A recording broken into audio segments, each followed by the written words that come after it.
서해에서 불법 조업을 하는 중국 어선들을 단속하던 해경들이 부상하고 심지어 숨지는 일이 가끔 있었죠. 아직도 중국 어선의 불법 어선 단속 현장에 매년 10명 안팎의 해양경찰관이 중국 선원에게 폭행을 당하거나 또 숨지고 있다고 합니다. 네, 내년부터는 한중 양국이 잠정조치구역에서 한중 지도선이 공동 감사를 하기로 합의했습니다.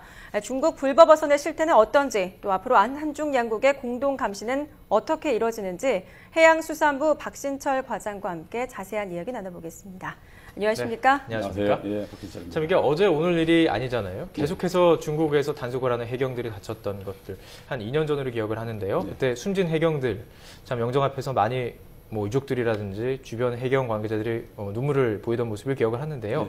상당히 좀 심각한 문제 아니겠습니까? 그렇죠. 어느 정도 지금 이루어지고 있는 건가요? 중국 어선의 불법 어획이요. 아시겠지만 지금 고기가 가장 많이 나오는 시기인 10월과 12월, 그다음에 1월과 4월에 한중 양국의 중간 수역인 잠정조치 수역, 우리 측 수역에 보통 한 3-4천 척이 대기하고 있다가 3-4천 척. 야간이나 이런 때 이제 불법적 기습 이렇게 불법 조업을 하는데 단속 과정에서 말씀하신 대로 이렇게 이제 쇠창살 같은 걸 동원해서 하기 때문에 상당히 저항이 이제 폭력적이고 집단적으로 최근 들어서는 진화되는 상황까지 보이고 있는. 쇠창살 정도가 아니던데요. 무기를 보니까요. 거의 살상 무기들을 몸에 지니고 거의 배우 그러더라고요. 그렇습니다. 3-4천 척. 어선의 양도 많고 또 바다라는 곳이 영역이 넓기 때문에 단속하는 게 정말 쉽지 않을 것 같은데요. 중국이 이렇게 해역을 넘어서 우리 영역을 침범해서 조업을 하는 이유 어디서 찾아볼 수 있을까요? 크게 두 가지로 나눠서 말씀드릴 수 있습니다. 첫 번째는 우선 근본적으로 중국 수역보다 우리 수역이 거기가 많다 하는 이유인데 그 이유는 우리는 이제 과거 한 10년 동안에 이렇게 이제 자원 양보다 많은 어선 수를 줄인다거나 인공 호출을 투입한다거나 해서 자원 관리를 쭉 해온 반면에 중국은 지금 급속한 경제 성장으로 인해서 지금 연안이 오염이 심화되고 있고 아직까지는 연안 자원 관리에 대한 개념이 좀 희박한 측면이 있기 때문에 아무래도 고기가 많은 우리나라로 넘어오는 이유가 가장 근본적인 이유이고 두 번째는 또 워낙 중국의 어선수가 많습니다. 그러니까 이제 어선수가 100만 척 이상 추정이 되고 있고 우리나라로 들어올 수 있는 동력을 가진 배들이 약 40만 척 된다 하는데 그중에서 한국 수역에 공식적으로 입항할 수 있는 배는 약 1,600척 정도밖에 안 됩니다. 그러니까 허가를 받고 들어오는 배가 있군요. 1,600척입니다. 그러다 보니까 워낙 이제 들어올 수 있는 배가 적기 때문에 나머지 한 39만 척 이상이 잠재된 불법을 할 가능성이 있다 이렇게 보시면 됩니다. 그렇군요. 일단 배가 들어올 수 있는 배가 있다라는 점은 참 많이 몰랐던 것 같은데 허가받은 는 딱 1,600척 정해져 있고 그렇습니다. 나머지 배들이 이제 조업을 하다 보면 혹시 이런 경우 있지 않나요? 그냥 계속 조업을 하다가 잊어버리고 그냥 의도적이지 않은 경우로 이렇게 넘어오는 경우도 있을까요? 아니면 다 의도된 경우인 건가요?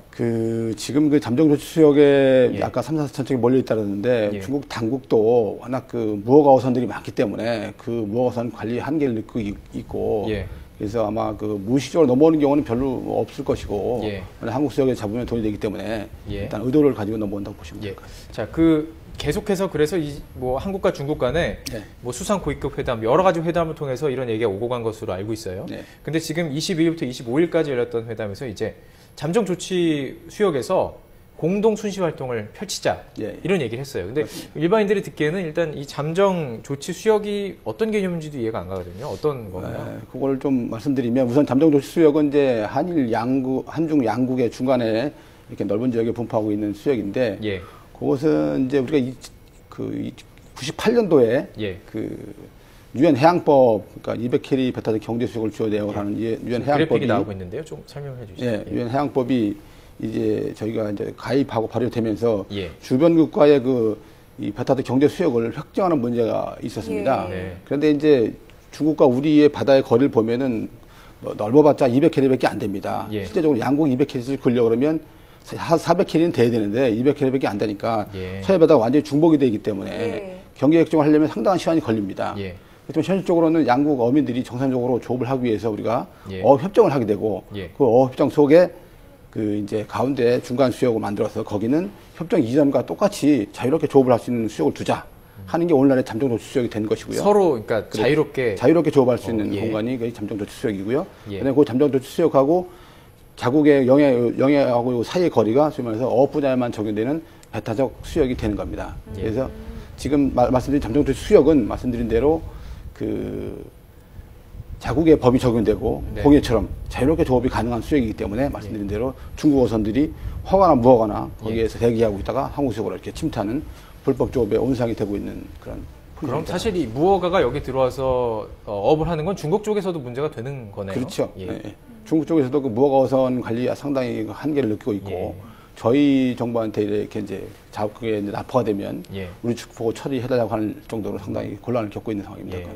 그래서 이제 검문 강화를 하기 위해서 체크 포인트라는 제도를 실시하기로 했다고 하는데 예. 체크 포인트 제도가 어떤 제도인지도 좀 자세히 설명해 주시죠. 예, 체크 포인트 제도는 우선 그 자원을 가진 나라가 네. 그 쿼터, 그러니까 어획량을 배정을 하고 그 배정된 쿼터를 관리하는 방법이라고 우선 이렇게 이해하시면 될 것 같은데 예. 예를 들면 아까 그 중국 배들이 한국에 들어올 수 있는 척수가 1,600척이고 톤수가 6만 톤으로 정해져 있습니다. 그러면 그 6만 톤을 1,600척이 업종에 따라서 이제 이렇게 쿼터를 나눠 갖는 겁니다. 그러면 배별로 이제 잡을 수 있는 양이 정해질 거 아니겠습니까? 그러면 그 쿼터를 관리하는 방법으로 저희들이 이제 중국 배들은 특별히 그 유망이라고 하는 배들은 이 배 시설이 별로 안 좋아서 이 고기를 잡더라도 저장하는 시설이 별로 안 돼 있습니다. 그러다 보니까 조업을 계속하기 위해서는 일정 시간에 그걸 딴 배에다 옮겨줘야 되는데 그게 운반선이라는 겁니다. 그래서 운반선이 있는데 운반선이 이제 여러 그 자망으로부터 고기를 받아서 이제 가기 때문에 쿼터 관리가 안 되는 거죠. 그래서 저희들이 이번에 그 운반선에 대해서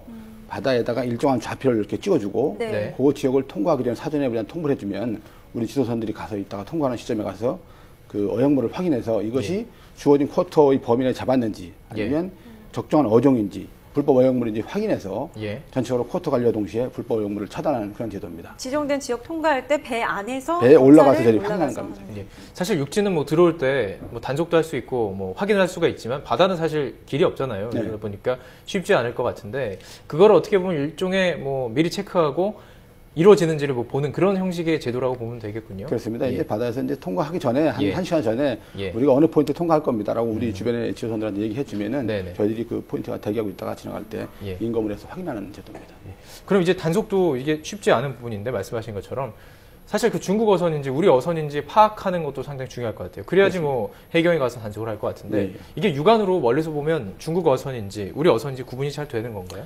통상 구분은 됩니다. 중국 어선은 대개 이제 색이 검은색이고 붉은 깃발을 꽂았기 때문에 우리나라 배들은 대개 흰색이나 청색을 띠고 그래서 구분은 되는데 중요한 것은 이 배가 허가를 가든지 안 가든지 이거를 확인하는 게 더 중요한 것이죠. 허가 선박인 경우에는 뭐 정상적으로 조업하는 거니까 괜찮은데 무허가 선박인 경우에는 간접하게 단속을 하던가 이렇게 제재를 해야 되기 때문에 그걸 구분하는 게 중요한 일입니다. 그럼 만약에 육안으로도 아예 구별이 가능하지 않을 때는 뭐 어떤 방법이 있습니까? 그래서 저희가 이번에 그 자동 선박 식별 장치 AIS를 확대하는 것을 합의를 했는데 그것은 이제 그 중국 측이 사실 좀 안 하려고 하는 건데 왜냐하면 그 AIS라고 하는 장치는 그 자기가 배가 가지고 있는 정보를 자동적으로 실시간으로 계속 노출시켜서 멀리 우리 모니터상에도 이 배가 무슨 배고 어디로 가고 속도가 얼마인지를 알 수 있는 그런 장치거든요. 그거를 이번에 이제 다 설치하도록 우리가 합의를 했는데 이렇게 그 합의를 이끌어낸 것은 이제 그분들한테 우리가 중국 사람들의 최대 관심은 그겁니다. 어떻게 하면 단속을 피하고 중국 당국도 마찬가지입니다. 그러니까 이게 저희들이 그러면 한국 측에 정한 여러 가지 조업 조건이나 질서를 잘 지키는 배들은 저희들이 단속을 완화해주고 경미한 단속에 대해서는 현장에서 순방 조치하는 등 이런 배들을 모범 선박으로 지정을 해서 우리가 관리해주겠다 해서 이 모범 선박 지정 제도하고 요 자동 식별 장치하고 연계를 해서 요거 설치를 요번에 합의를 본 겁니다. 근데 이게 사실 무허가가 문제가 되고 있는 건데 이 무허가 선박들이 과연 이 장치를 달까요? 그러니까 우선 허가 선박만이라도 달면 이걸 안 다른 선박들은 무허가 선박으로 저희가 확인할 수 있기 때문에 그렇죠. 훨씬 단속하기가 쉬워지는 건데. 자, 그럼 이제 그런 무허가 선박들이 식별이 일단 됐어요. 그래서 이제 중국과 같이 단속을 해야 되는 거잖아요. 사실 말씀하셨던 것처럼 중국은 이 장치를 다는 걸 별로 안 좋아했다고 하는데 중국이 이런 뭐 협상 조건을 받아들인 이유가 어디 있을까요? 우선 아시겠지만 지난 6월 한중 정상회담에서 저희 그 유관기관 간 공동 단속 등 협조체 구축이라고 하는 그런 내용이 선언에 담겨 있습니다. 우리 정책 구현자로서 양국 정상이 하는 것에 대한 그 약속 이행에 대한 부담이 첫 번째 있었을 것이고요. 두 번째는 저희 협상 전략이 주요했다고 봅니다. 저희들 이번에는 이제 압박과 설득을 동시에 이렇게 했거든요. 하나는 예를 들면 말씀드리면은 아까 말씀드린 대로 우리는 이제 그동안 10년 동안 그 자원보다 많은 어획 세력을 감축하기 위해서 배를 많이 줄였고요. 아까 말씀드린 대로 여러 가지 또 자원조성용을 쭉 해왔는데 한국에서 만든 자원들을 중국 어선들이 다 싹쓸이에 간다 하면 한국의 정서들이 안 좋아질 것이고, 그에 따라서 중국 어선에 대한 단속 요구를 강하게 요구할 것이기 때문에 결국에는 네. 중국 여러분들이 피해를 본다 하는 그런 압박도 했었고요. 그다음에 또 한편으로는 또 이제 그 아까 1,606만 톤을 3년 동안 유지하기로 했는데 예. 소위 말 중대 위반한 사람들, 뭐 폭력이라든가 뭐 이렇게 뭐가 이런 배들에 대한 그 쿼터나 이런 배들은 우리가 주셔야 되겠다 하고도 압박도 했어요. 예. 그런 압박카드 하고 아까 말씀드린 대로 단속을 완화시켜주는 모범 선박제도 같이 이렇게 유인책도 써서 저희들이 예. 이 강원 양면에 유인책을 써서 아마 적절히 대응을 한 것 같습니다. 예. 그동안 이제 불법 어선 적발해도 벌금 이제 물게 됐지만 벌금이 크지 않아서 이렇게 불법을 더 저지르는 경우가 많다고 알려졌었는데 이제 실제 이제 적발하게 되면 앞으로는 어떤 조치를 취하게 되는 건가요? 이제 두 가지 경우가 있습니다. 예를 들면 요번에 했던 잠정 조치 수역에서 공동 감시할 경우에 적발된 중국 어선들은 대개 다 무허가 어선들이기 때문에 예. 그 부분들 중국 사람들이 이제 몰수 처리를 할 겁니다. 몰수 처리요? 몰수 처리를 합니다. 그렇기 때문에 중국 무허가 어선들이 아마 공동 감시를 하게 되면은 네. 몰수를 하게 되면 큰 재산적 피해가 있기 때문에 예. 처음부터 아마 접근을 하고 도망갈 확률이 크고 예. 잡히게 되면 몰수하게 되니까 그런 경우가 하나 있고 예. 그다음에 국내 우리 아구수역에 넘어와서 잡힌 경우에는 담보금 내고 예. 예를 들면 무허가 같은 경우에는 역시 또 몰수를 하게 되는 그런 절차를 밟게 될 겁니다. 그럼 지금 사실 중국 어선 측에서 그렇게 격렬히 반항한 이유가 돈 때문인데요. 네. 거의 모은 돈을 거의 다 담보금 내야 되니까요. 네. 그래서 거의 목숨 걸고 어떻게 보면 반항을 하는 건데 네. 몰수까지 가게 되면 더 반항하거나 그런 문제가 되지는 않을까요? 그거는 이제 저희가 이번에 합의했던 것은 잠정조치 수역 내에서 예. 소위 말해서 중국의 많은 무허가 어선들을 효율적으로 이게 단속하기 위한 방법이기 때문에 예. 중국도 자국의 무허가 어선을 관리하기 위한 노력을 많이 하고 있기 때문에 사실은 그 부분은 큰 문제가 안 될 거라고 봅니다. 예. 그렇다면 이제 내년부터는 공동 감시가 실시되는 거 아니겠습니까? 예, 중국도 같이 한다는 얘기인데 실효성이 과연 있을까요? 어떤 식으로 또 전개되는지 궁금하고요. 우선 가장 큰 의의는 그동안의 이 잠정조치 수역에서 말씀드린 대로 중국 배들의 세상이거든요. 거기가 우리 배들이 갈 수 있음에도 불구하고 중국 배들이 거의 점령을 했기 때문에 네.